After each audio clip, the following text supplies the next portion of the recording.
Hi hello ನಮಸ್ಕಾರ, welcome back to Sakshi kitchens and logs. ಇದು ಸೋಮವಾರ ಸಂಜೆ ಲಾಗ್ ಆಗಿರುತ್ತೆ. ಸೋಮವಾರ ಸಂಜೆ ನನ್ನ ಮಗಳು ಕ್ಲಾಸಿಗೆ ಹೋಗ್ತಾ ಇದ್ಲು, ಅವಳನ್ನ ಬಿಟ್ಟು ಬರಬೇಕಾಗಿತ್ತು. ಇನ್ನೂ ಟೈಮ್ ಇದೆಯಲ್ಲ ಅಂತ ಹೇಳಿ ಟೀ ಮಾಡ್ಕೊಂಡು ಕುಡಿದು ಹೋದ್ರಾಯ್ತು ಅಂತ ಹೇಳಿ ಟೀ ಮಾಡ್ತಾಯಿದ್ದೀನಿ. ಹಾಗೆ ನನ್ನ ಜೊತೆಗೆ ನನ್ನ ಮಗಳು ಸಹ ಟೀ ಕುಡಿತಾಳೆ. ನಾನು ಟೀಗೆ ಇಟ್ಬಿಟ್ಟು ಅವಳನ್ನ ರೆಡಿ ಮಾಡೋಕ್ಕೆ ಅಂತ ಹೋಗಿದ್ದೆ. ನಾನು ಒಳಗಡೆ ಬರೋ ಅಷ್ಟರಲ್ಲಿ ಟೀ ಎಲ್ಲ ಉಪ್ಬಿಟ್ಟು ಚೆಲ್ಬಿಟ್ಟಿತ್ತು. ಇನ್ನು ಅದನ್ನೆಲ್ಲ ಕ್ಲೀನ್ ಮಾಡ್ಕೊತಾ ಇದ್ದೀನಿ. ಇಲ್ಲಿ ಒಂದೊಂದು ಸಾರಿ ಹೇಗಾಗ್ಬಿಟ್ಟಿರುತ್ತೆ ಅಂದರೆ, ಬೆಳಗ್ಗೆ ಏನಾದ್ರು ಅರ್ಜೆಂಟ್ ಇರುತ್ತಲ್ವ, ಅಂಥ ಟೈಮಲ್ಲಿ ಒಂದು ಕಡೆ ಗ್ಯಾಸಲ್ಲಿ ಹಾಲು ಹಾಗೆ ಒಂದು ಕಡೆ ಟೀ ಇಟ್ಕೊಂಡಿರ್ತೀನಿ. ಮರ್ತೋಗ್ಬಿಟ್ಟು ಜೋರಾಗಿ ಇಟ್ಬಿಟ್ಟಿರ್ತೀನಿ ಗ್ಯಾಸ್ನ.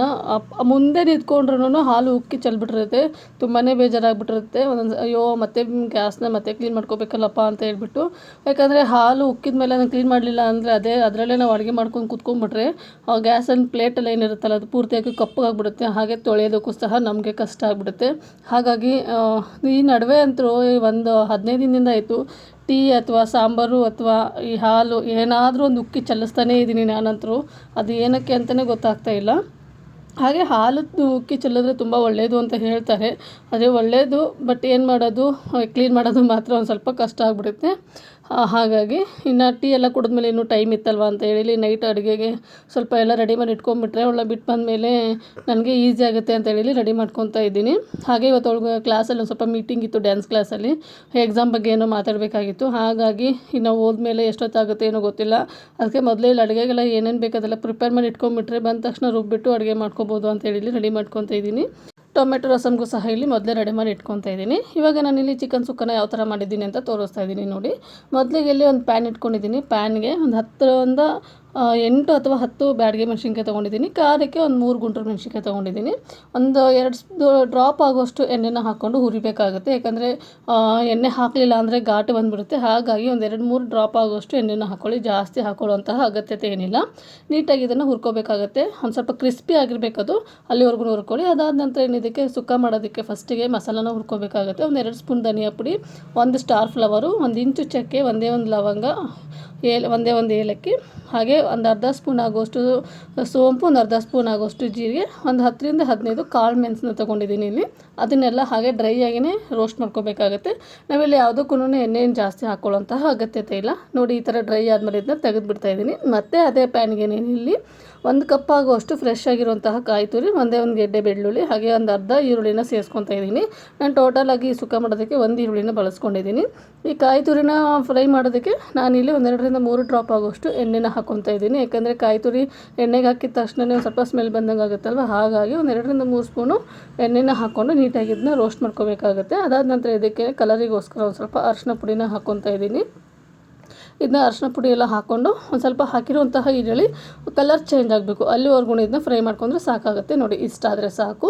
ಇವಾಗ ನಾವು ಮೊದಲಿಗೆ ಏನು ಹುರಿದಿಟ್ಕೊಂಡಿದ್ವಲ್ಲ ಮೆಣಸಿನ್ಕಾಯಿ ಹಾಗೆ ಮಸಾಲೆ ಪದಾರ್ಥ, ಅದೆಲ್ಲ ಇವಾಗ ತಣ್ಣಗಾಗಿದೆ. ಇದನ್ನು ಇವಾಗ ಫಸ್ಟಿಗೆ ಪೌಡರ್ ಮಾಡ್ಕೊಂಡು ತೊಗೊಂಬರ್ಬೇಕಾಗತ್ತೆ. ನಾವಿಲ್ಲಿ ನೀರು ಹಾಕಬಾರ್ದು. ಈ ಸುಕ್ಕಗೆ ಪೌಡರ್ಗೆ ಒಂಚೂರು ನೀರು ಹಾಕಬೇಡಿ, ಆವಾಗ ತುಂಬ ಚೆನ್ನಾಗಿರುತ್ತೆ.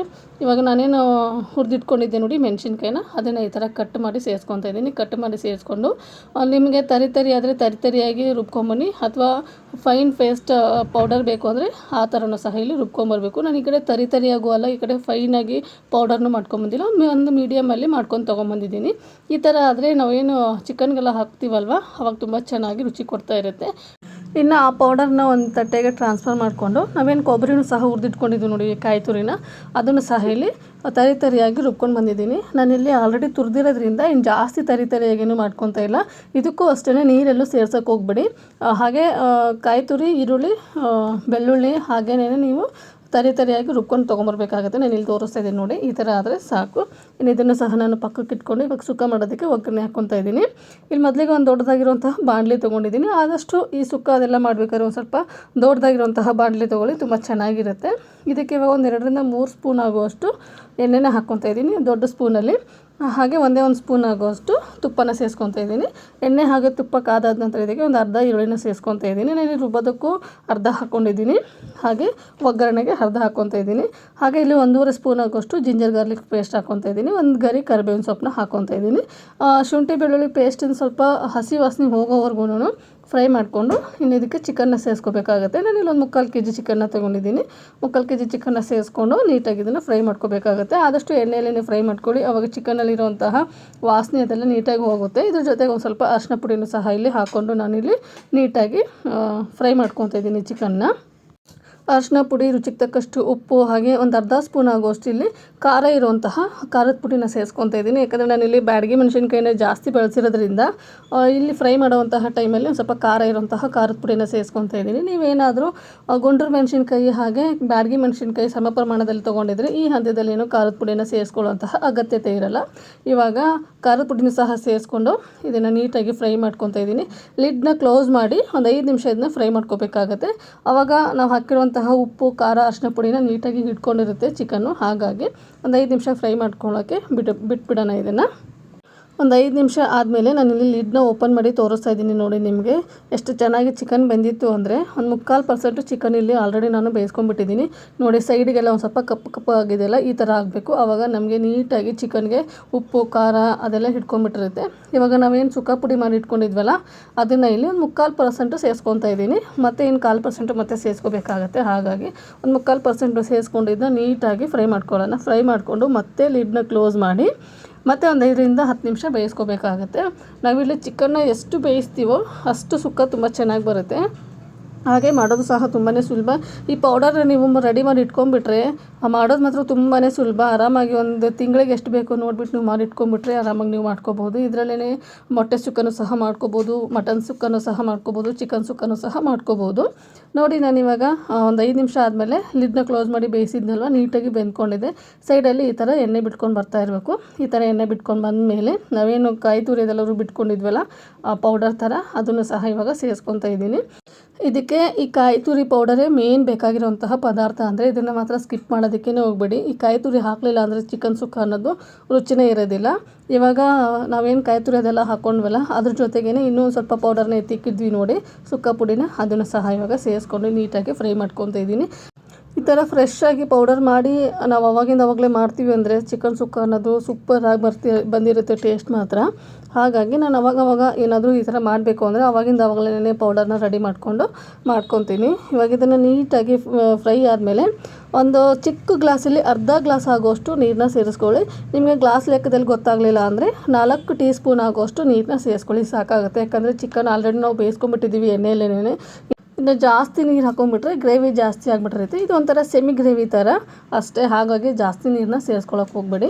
ನೋಡಿ ಇದನ್ನು ಸಹ ನಾನು ಇವಾಗ ಒಂದು 5 ನಿಮಿಷ ಮತ್ತೆ ಲಿಡ್ನ ಕ್ಲೋಸ್ ಮಾಡಿ ಮತ್ತೆ ಬೇಯಿಸ್ಕೊತೀನಿ.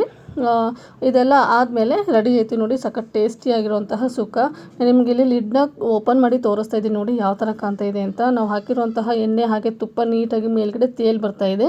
ಈ ಥರ ತೇಲ್ ಬಂದರೆ ನೋಡಿ ಸಖತ್ ಟೇಸ್ಟಿಯಾಗಿರುವಂತಹ ಚಿಕನ್ ಸುಕ್ಕ ರೆಡಿ ಆಯಿತು.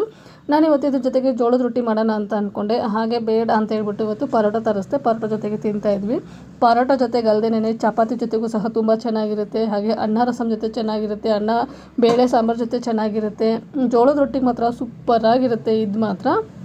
ಹಾಗೆಯೇ ಲಾಸ್ಟಲ್ಲಿ ಇದಕ್ಕೆ ಕೊತ್ತಂಬರಿ ಸೊಪ್ಪನ್ನ ಸೇರಿಸಿ ಇದನ್ನು ಕ್ಲೋಸ್ ಮಾಡಿ ಇಡ್ತಾಯಿದ್ದೀನಿ. ಹಾಗೆ ನಾವು ಚಿಕನ್ ಐಟಮ್ನ ಯಾವುದೇ ಆದ್ರೂ ಮಾಡಿದ ತಕ್ಷಣವೇ ತಿನ್ನಬಾರ್ದು. ಒಂದು 5ರಿಂದ 10 ನಿಮಿಷ ಅಥವಾ ಒಂದು ಅರ್ಧ ಗಂಟೆನಾದ್ರು ಬಿಟ್ಬಿಟ್ಟು ನೀವು ಅದನ್ನು ಟೇಸ್ಟ್ ಮಾಡಿ, ಆವಾಗ ಅದರಲ್ಲಿ ಇರುವಂತಹ ರುಚಿ ಇನ್ನೂ ಡಬಲ್ ಆಗುತ್ತೆ. ಹಾಗಾಗಿ ನೋಡಿ ಇಷ್ಟ ಆದರೆ ಚಿಕನ್ ಸುಕ್ಕ ರೆಡಿ ಆಯಿತು ಅಂತ ನಾನು ಇವತ್ತು ಇದನ್ನು ಪರೋಟ ಜೊತೆಗೆ ಸರ್ವ್ ಮಾಡ್ತಾಯಿದ್ದೀನಿ. ಇನ್ನೇನು ಕಾರ್ತಿಕ್ ಮಾಸನೂ ಸಹ ಮುಗಿಯೋಕ್ಕೆ ಬಂತಲ್ವ. ಇನ್ನು ಕಾರ್ತಿಕ್ ಮಾಸ ಮುಗಿದ ತಕ್ಷಣ ನಾನ್ ವೆಜ್ ತಿನ್ನೋರಿಗೆ ಇನ್ನು ಹಬ್ಬನೇ ಹಬ್ಬ. ಒಂದು ಸಾರಿ ನೀವು ಈ ಥರ ಸುಕ್ಕನ ಮಾಡ್ಕೊತೀನಿ, ನಿಮಗೂ ಸಹ ಇಷ್ಟ ಆಗುತ್ತೆ.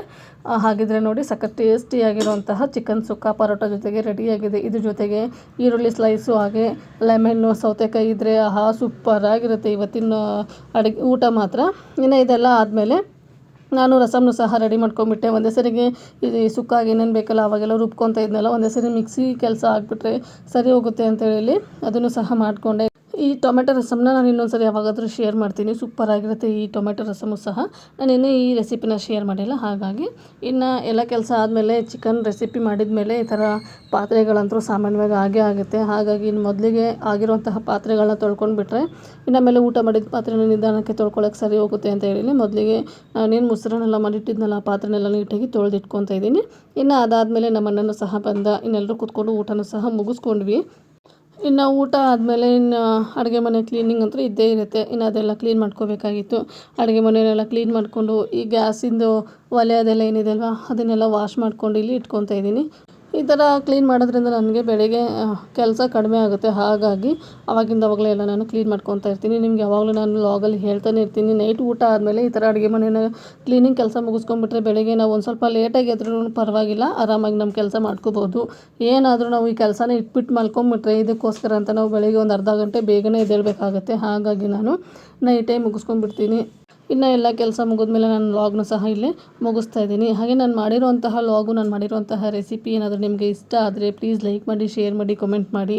ಹಾಗೆ ಇನ್ನೂ ಯಾರು ನನ್ನ ಚಾನಲ್ನ ಸಬ್ಸ್ಕ್ರೈಬ್ ಮಾಡಿಲ್ಲ ಪ್ಲೀಸ್ ಸಬ್ಸ್ಕ್ರೈಬ್ ಮಾಡ್ಕೊಂಡು ನೋಡಿ. ನಿಮ್ಮದೊಂದು ಸಬ್ಸ್ಕ್ರೈಬು ನನಗೆ ತುಂಬಾ ಇಂಪಾರ್ಟೆಂಟ್ ಆಗುತ್ತೆ. ನಿಮ್ಮ ಫ್ಯಾಮಿಲಿ ಆ್ಯಂಡ್ ಫ್ರೆಂಡ್ಸಿಗೂ ಸಹ ಶೇರ್ ಮಾಡಿ. Thank you.